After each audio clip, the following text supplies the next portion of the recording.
नमस्कार, जय सिया राम। हम इंदु मिश्रा एक चैतावर लऽ के एलहुँ हँ, सुने जाओ।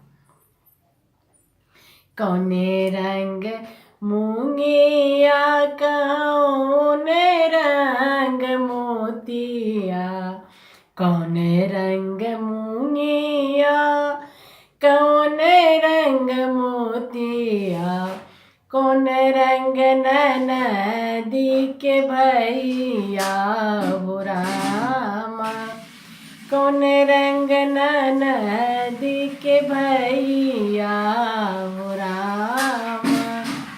लाल रंग मुंगिया सबुज रंग मोतिया, लाल रंग मुंगिया सबुज रंग मोतिया, श्याम रंग नदी के भैया हो रामा, श्याम रंग नदी के भैया हो रामा।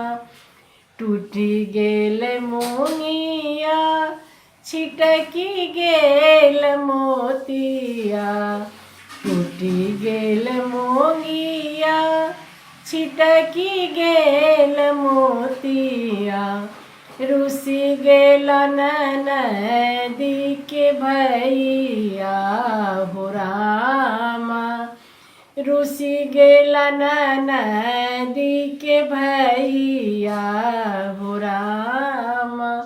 जोड़ी लेब मोंगिया गथाए लेब मोतिया, जोड़ी लेब मोंगिया गथाए लेब मोतिया, बौसी लेब नदी के भैया हो रामा, बौसी लेब नदी के भैया हो रामा। कहाँ शोभे मुंगिया कहाँ शोभे मोतिया, कहाँ शोभे मुंगिया कहाँ शोभे मोतिया, कहाँ शोभे नदी के भैया हो रामा, कहाँ शोभे नदी के भैया हो रामा।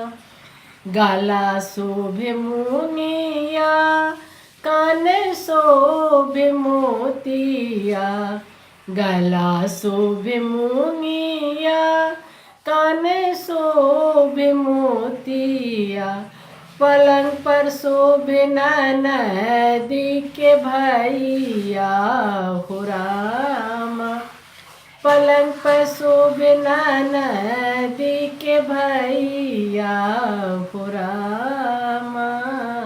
चैत महीनमा, चैत महीनमा।